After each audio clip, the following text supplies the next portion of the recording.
गौतम बुद्ध के मत का ये नियम था कि उनका कोई शिष्य जब भी कभी बुद्धत्व को प्राप्त कर लेता तब उसे कहा जाता कि एक दिशा में चले जाओ और आसपास के जो लोग हैं उनका ज्ञान वर्धन, उनकी जो आत्मा और चेतना जागृत करने का प्रयास करो और उनको सद्मार्ग पर लाना है।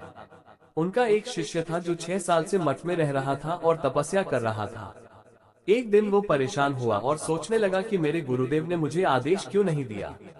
इसी बात पर नाराज होकर वो गौतम बुद्ध के पास गया और कहने लगा कि मेरी तपस्या में ऐसी क्या कमी रह गई? क्या मैंने ज्ञान अर्जित नहीं किया और अब तक आपने मुझे आदेश नहीं दिया कि जाकर किसी दूसरे जगह पर अपना ज्ञान बांटो, और क्या मैंने बुद्धत्व प्राप्त नहीं किया है? तभी गौतम बुद्ध ने शिष्य से कहा, सुनो, तुम्हें थोड़ा और समय लगेगा, यही समय बिताओ।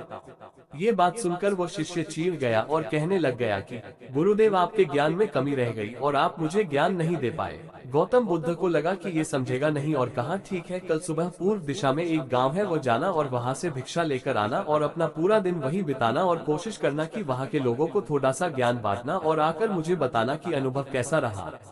वो शिष्य बड़ा खुश हुआ और उसको लगा कि अब तो बात बन गई, अब मुझे आदेश मिल गया। और वो दूसरे दिन सुबह पूर्व दिशा की उस गांव में चला गया और शाम में जब वापस आया तो हाथ में पट्टी बंधी थी और हाथ पैरों पर चोट निशान थे।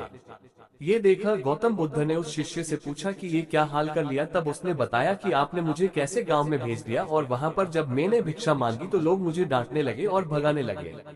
एक व्यक्ति सिर्फ वहां पर मुझे भिक्षा दी, वो भी जमीन पर फेंककर, और कहा कि ले जाओ इसको। इतने बुरे गांव में आपने मुझे ज्ञान बांटने के लिए भेजा, अब आप मुझे कल किसी और गांव भेज देना, मैं जाकर के ज्ञान वहां देकर आता हूँ। गौतम बुद्ध ये सुनकर थोड़ा मुस्कुराए और उन्हें तो पता था कि ये कुछ कर नहीं पाएगा, और कहा कि ठीक है, अगले दिन तुम किसी और गांव जाना, लेकिन एक दिन के बाद जाना और एक दिन मठ में रुके रहना है। अब की बार गौतम बुद्ध ने अपने दूसरे शिष्य को उस गांव में भेजा जहां आपने उस शिष्य को भेजा था, और शाम में जब वो शिष्य वापस लौटा था तो उसकी भी हालत वही थी और हाथ पैरों में चोट लगी और पट्टी बंधी। जब मैं गांव में वापस आकर उस बच्चे की मलहम पट्टी कर रहा था तो तभी गांव वाले मुझ पर हमला करने लगे। तब उस दानी व्यक्ति ने, जिसने मुझे जमीन पर फेंक कर भिक्षा दी थी, उसने गाँव वालों को रोका और कहा कि यह ठीक व्यक्ति है और इसे अपना काम करने दो। जब मैंने जड़ी बूटी लगाई तो बच्चा ठीक हो गया और सब मेरे लिए तालियां बजाने लगे। सभी गांव वाले कहने लगे कि कल फिर आएगा गुरुदेव, मुझे कल फिर उस गांव में भेजिएगा, क्योंकि वो बड़े ही भोले लोग हैं, समझते नहीं है, बस प्यार बहुत है। और अब की बार कोशिश करूंगा कि थोड़ा प्यार और उनके पास पहुंचाने का और ज्ञान उन तक पहुंचाने का। वो सब ज्ञानी तो लेकिन बस जब अनजान व्यक्ति से बात करने में डरते हैं।